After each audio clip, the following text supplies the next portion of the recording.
Ladies and gentlemen, Dr. Martin will entertain questions for a few minutes, about 10 minutes.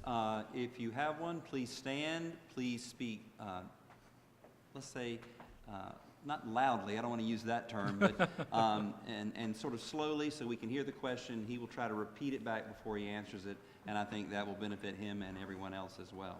Do we have any questions? Anybody would like to ask something? Anything you'd Well, I hope I didn't stump you. I mean, I can change the tone and say I wrote a biography of Benedict Arnold. Would that help? Who is not in the Society of the Cincinnati, I will mention. Okay, I'm kidding. We have one on the right side. Yes, sir. If Washington had been killed by a cannonball and Henry Knox had taken his place, what kind of an outcome would that have been? Okay, I believe you said if Washington had been killed by an animal?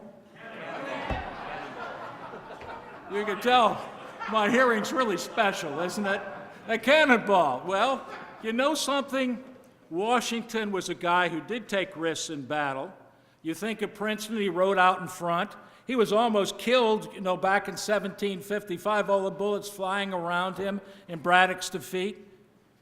He was, because of Charles Lee's misbehavior, some would allege, at Monmouth in 1778, Washington went out front and led again.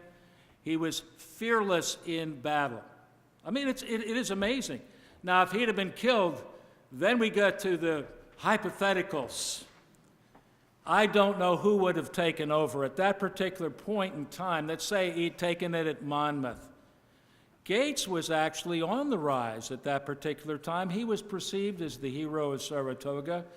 There was a lot of sentiment in Congress in favor of Gates. After all, he was a trained British officer, and his record looked pretty good. And it could have been him. I don't know whether you're aware of what's called the Conway Cabal, which was plotting against Washington in late 77, early 1778. I don't know whether Knox would have been the fellow, because Knox was, only a brigadier at this point. I think he finishes as a major general. You can help me on that, but it comes late he's the chief of artillery. I think that if Gates had taken over, I don't know, we might be still speaking with a little bit of an English accent, but that's just a personal opinion. I can't really answer the question. Let's be grateful he didn't take a cannonball or wasn't wiped out by an animal, all right?